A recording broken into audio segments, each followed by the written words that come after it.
मंदराचल आणि बद्रिकावन येथे घनदाट वृक्षराजे आहेत. ते सौंदर्य पाहण्यासाठी एकदा श्री शंकर श्री दत्तात्रयांसोबत प्रवास करत होते. त्यावेळी त्यांना एके ठिकाणी हाडाचा सापळा झालेला एक 17-18 वर्षाचा तरुण मुलगा ध्यानस्थ बसलेला दिसला. तेव्हा शंकरांनी दत्तात्रयांना त्याच्याकडे जाऊन त्याच्या तपाचा हेतू विचारण्यास सांगितले. दत्तात्रय त्याच्याजवळ गेले. त्यांनी हे तपस्वी तरुणा अशी हाक मारली. त्यांचे शब्द कानी पडताच त्याने डोळे किलकिले केले.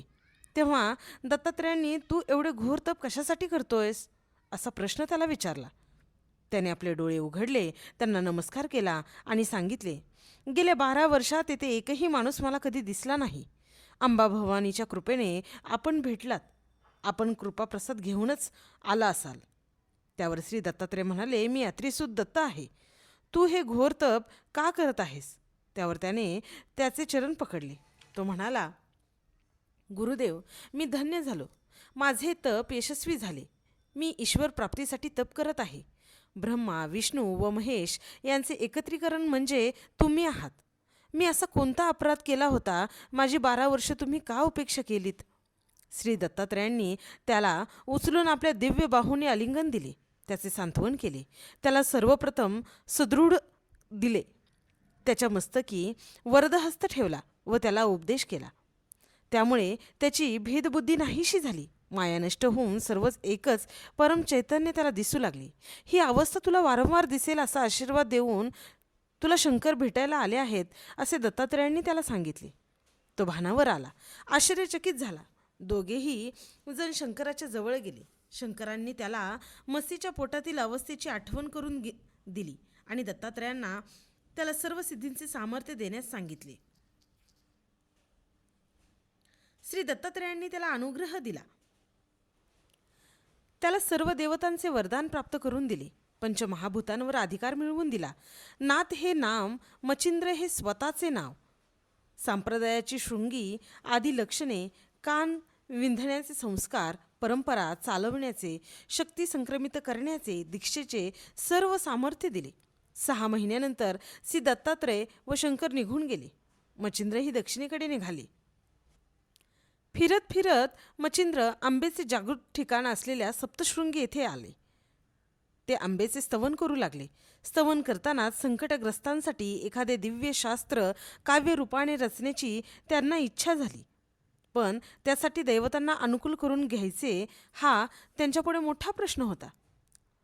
आंबेचे दर्शन झाल्यास यातून काहीतरी मार्ग निघेल असे त्यांना वाटले.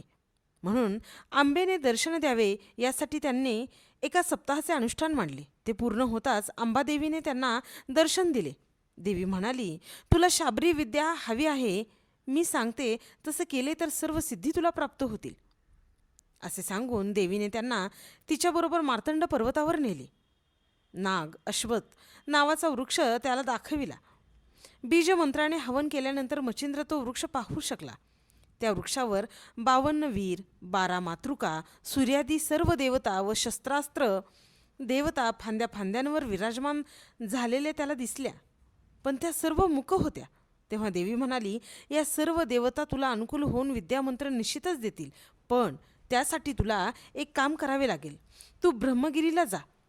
तेथे अंजन पर्वतातून एक नदी दक्षिणेस वाहते.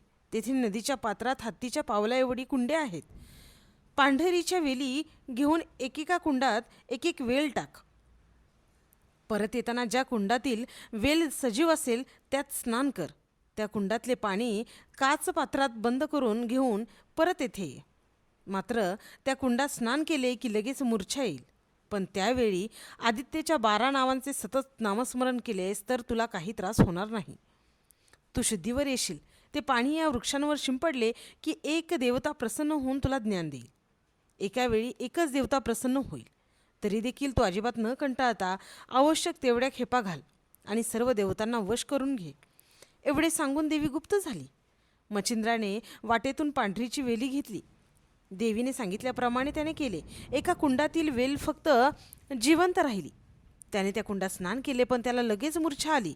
मात्र तरी देखील तो सूर्यनामाचा जप करतच राहिला. तेव्हा सूर्य त्याच्या समोर आला. सूर्याने त्याला सावध केले, त्याची इच्छा विचारली आणि तू यशस्वी होशील असा त्याला आशीर्वाद दिला. त्या आदित्य कुंडातील पाणी घेऊन मच्छिंद्र परत मार्तंड पर्वतावर गेला. त्या दिव्य वृक्षांवर ते पाणी शिंपडता सूर्यदेवता प्रकट झाली. त्याला वरदान देऊन तू बोलावशील तेव्हा लगेच हजर होईन असे आश्वासन तिने दिले. अशा प्रकारे मच्छिंद्राने न थकता 7 महिन्यामध्ये 100 कुंडांची प्रदक्षिणा घातली. सर्व देवता त्याला प्रसन्न झाल्या. सर्व देवतांनी त्याला विद्या दिली. त्यानंतर त्याने शाबरी विद्या हा काव्यग्रंथ लिहिला. त्याची एक इच्छा पूर्ण झाल्यानंतर त्याने पुन्हा तीर्थयात्रा करण्यास सुरुवात केली. तीर्थयात्रा करत करत मच्छिंद्रनाथ वंग देशात आला. सागराच्या किनारी असलेल्या चंद्रगिरी नावाच्या एका गावात तो गेला. तेथे सरोदय पाल व त्याची पत्नी सरस्वती हे गौड ब्राह्मण दाम्पत्य राहत होते. पुत्र नसल्यामुळे ते दाम्पत्य दुःखी होते. कोणीही काहीही उपाय सांगितला तरी पुत्रप्राप्तीसाठी सरस्वती तो उपाय करत असे. त्यांच्या घरी भिक्षा मागण्यासाठी मच्छिंद्रनाथ आले. त्यावेळी ब्राह्मण घरी नव्हता. जय अलक निरंजन अशी हाक ऐकताच घरातील स्वागत करण्याच्या पद्धतीप्रमाणे सरस्वतीने मच्छिंद्राला घरात बोलावले. तिने त्याची आदराने पूजा केली. नमस्कार करण्यासाठी वागताना मात्र तिला हुंदका आला. ती रडू लागली. नाथाने तिला रडण्याचे कारण विचारले.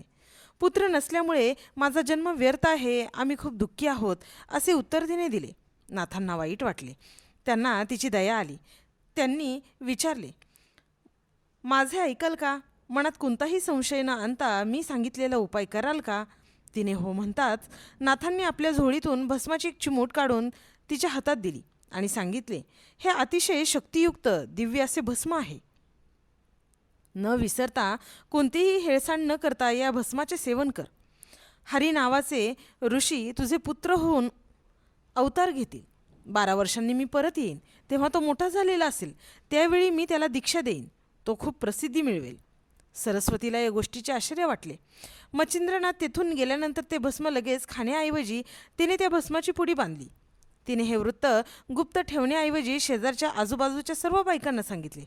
तिला वाटले होते की त्या तिचे कौतुक करतील, पण नेमके उलटे झाले. त्या बायकांनी चेटूक, जादूटोणा याविषयी सांगून तिला भीतीच घातली. त्या बायकांच्या उलटसुलट विचारांमुळे ती गोंधळली. तिची द्विधा मनस्थिती निर्माण झाली. शेवटी तिने ते भस्म न खाण्याचा निर्णय घेतला. अंगणातील एका कोपऱ्यामध्ये उकिरडा होता.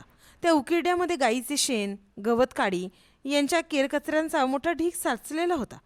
त्या उकिरड्यात तिने मच्छिंद्रनाथांच्या शब्दाचा अर्थ लक्षात न घेता ते भस्म टाकून दिले आणि जसे जसे दिवस जाऊ लागले तसतशी हा प्रसंग ती विसरूनही गेली. या अध्यायाच्या नित्य वाचनाने व श्रवणाने अपार धनसंपदा प्राप्त होते आणि आपले कार्य यशस्वी होते.